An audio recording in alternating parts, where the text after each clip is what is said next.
Just across this busy Norwich main road, you will find something very special. Hidden behind the gates of number 4, you will find a unique Victorian garden, where we meet Sheila Adam, who will take us on an informative tour. Welcome to the garden. It is a very special garden that you've come to see this morning, but I would say that anyway, wouldn't I? But it is actually a very unusual survival. It's a Victorian suburban garden. And when you look at the 1883 map of Norwich, there were half a dozen or more of these gardens within half a mile from here, all of them about 2 acres or so. They were just outside the city walls. The businessmen of the city built and owned the houses and the gardens. It was a walk or a hansom cab ride for them into the centre of the city. But of course it's very, very tempting when you've got a bit of land just outside the city to put something else on it. And of the half dozen or so, one has got a superstore on it, one has got 2 small blocks of flats, one has got 1 large block of flats, one has got 7 semi-detached houses, and so it goes on. So the fact that this has survived is absolutely amazing, so near the centre.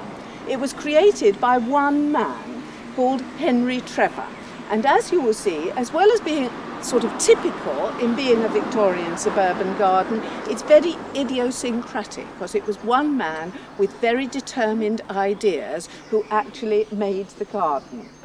But I like to pause here because it sort of lets me illustrate 2 or 3 points about his story. He was an upholsterer cabinet maker. His business was in the centre of the city, and when he first set it up, he lived in the centre over the shop. And then, of course, he was doing quite nicely, and he decided he would like to move out to the healthy suburbs, that's what it was called. So he rented a house, and the house that he rented still stands. It's that one just over there with the half-circular roof that you see at the top and the stucco pillars. It used in medieval times to be a place where flints were mined, and when you look around Norwich, lots of it built of flint, the city walls, the churches and so on, stuck together with mortar. So you need the flints to build, and then you need the lime, burnt chalk, to make the mortar to stick the flints together. And it could all be done here because first of all the flints were mined, and then the chalk was quarried and burnt in 2 lime kilns, which were here on the map, when we know, therefore, for certain, when Henry first came here in the early 1850s. The lease fell in the 1850s, and he purchased the lease for the next 75 years. And by this lease, he was bound to build a house, which he did. That's the house that he built. He kindly put the date on the chimneys for us, 1856. Now, I realise this is an area that doesn't look at all exciting, and you have to use your imagination, but I think it is worth it because it is very interesting. It tells us a number of things about the garden here. This is where the visual aids come in.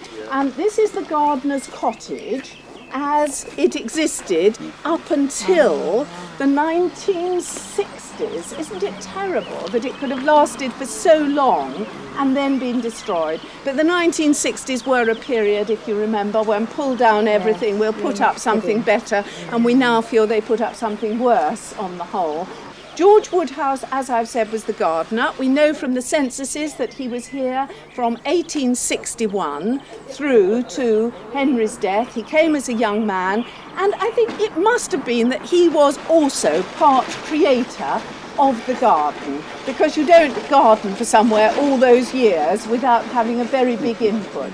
And indeed, when Henry died, he left £50 to George Woodhouse in his will, and that would have been just about a year's wages. When Henry came in 1856, there was not the Catholic cathedral, which actually wasn't built until the 1880s. People often think, of course, quite naturally, that it's earlier because it was built in the early English style, but that was not the case at all. There's a print of 1826, which I know you can't see very well, but which shows us what was there at the time, which was the city jail. And it was a very new jail put up in 1826, a central block with spokes of blocks for the prisoners going out in all directions. So once again, a man of imagination who was ready to move into a chalk quarry with a jail as a neighbour. That's what Johnson did these days. Yes, this is definitely one of the main viewpoints, as you can see. We know from the maps, we know from old photographs and descriptions that it was here, and indeed when the restoration was started and they were digging, they found the original post holes and so on. So it is a replica as exact as we could make it.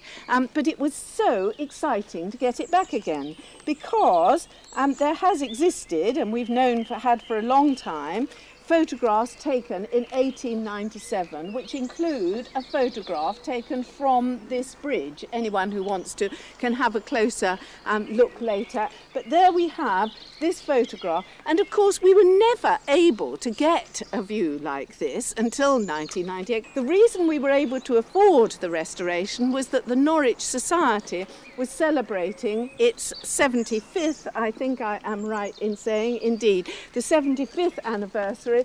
So it cost 8,000 altogether, and we managed to raise 4,000. They gave us 4,000, and the bridge is back again. And it's such an important part of the garden planning. It's a belvedere, a viewpoint. As you are instinctively doing, it's jolly nice to lean on the edge and look down over the garden. It's always nice to look down. And if you remember that those beds were carpet bedded with intricate patterns of bright flowers in them, looking down is of course the great pleasure. The two main views of the garden were and are from the bridge here and then from the balustrade at the other end. It was an octagon at the end, and then quite a long winter garden. You can see there in the middle what it was like. This is a photograph taken more or less from this position down onto it. So as you can see, it was a very imposing structure, very tall. It was absolutely state-of-the-art, made by a Norwich firm, Bolton and Paul, cast iron and glass in 1871. You remember the Crystal Palace in London, 1851, 20 years behind the times, was just about right. This was Norwich's answer to the Crystal Palace.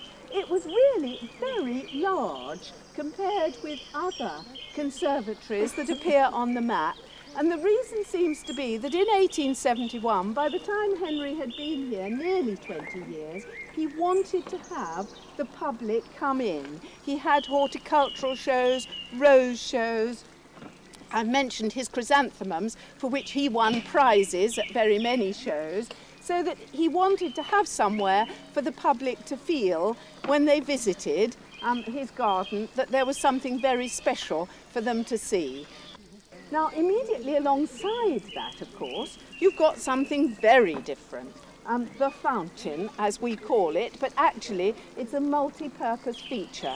Now, Henry put that up in 1857. The house, remember, austere, classical, very restrained. 1 year later, up goes this very unrestrained fountain. Extremely odd and idiosyncratic and over the top, with a bit of this and a bit of that. It's a fountain when the water's turned on. When the water's off, it looks like a medieval ruin, bit of an old abbey or something like that. It's also a lily pond and a fish pond. And unfortunately, one of the volunteers who has a tidy mind decided that the ferns on the columns were getting too untidy, and he's taken them right back. It really is rather sad.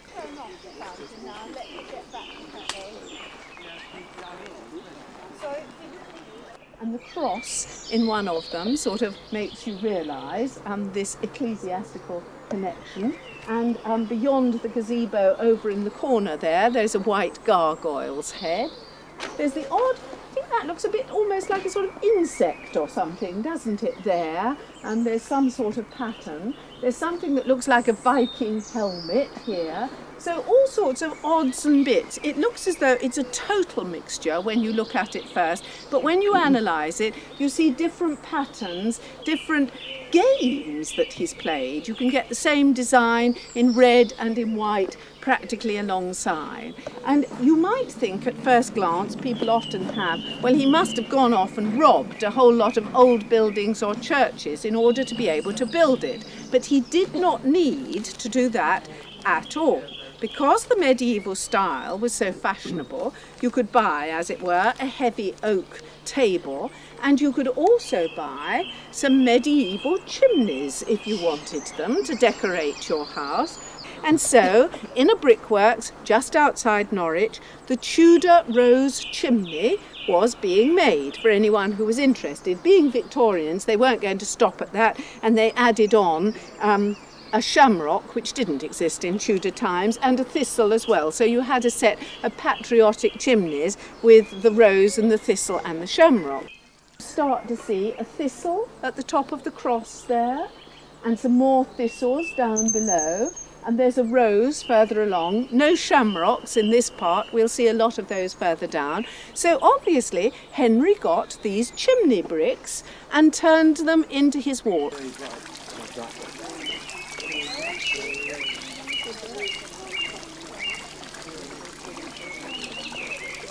There you've got a red lion's head and a white lion's head, or dog's head, or lioness's head, whatever it is, just side by side there. And the date is a reproduction, but from a photo. Right, another of his follies, the window as you come, and then we'll pause and look at the rockworks just beyond. Now this area, called the Rockworks, we call it that because we're not quite sure what it was anyway, and you can see that the building material here is completely different from everything else we've seen so far, which has been red and white brick and flint, and sometimes the odd bit of stone in. We've got a few flints here still, but none of the fancy bricks that we've seen before of chimneys. But what we've got, which is different here, is in fact clinker, that rough-looking black stuff.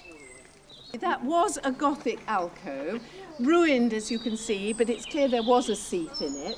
And there are lots of the pieces of it over there, and we are very much hoping that the architect who's just come onto the committee will feel inspired to do a design and put it together again. The main feature at this end of the garden is what in the auction particulars was called the Italian terrace, and you can see why it's called Italian, because the Italians and their gardens on slopes very much introduced the idea of steps and slopes and balustrades and pedestals and urns, and all these ideas Henry Trevor has used. They were used, of course, on the great estates of England. In the great estates of England, all these things were built of stone and magnificently and very regularly. Well, Henry Trevor, A, didn't want to spend the money on stone, which in Norfolk is extremely expensive, of course, because it has to be imported. We haven't got a natural building stone except for flints. But also, his taste, as we have seen in the garden, was for the Gothic.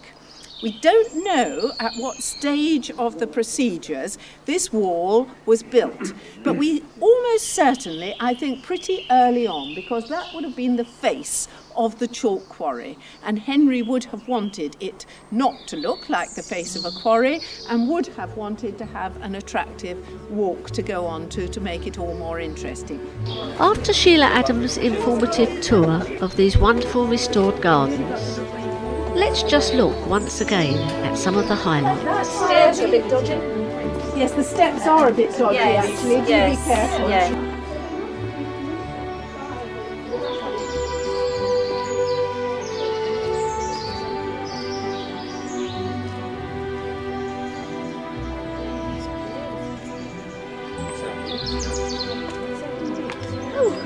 Oh, is that this?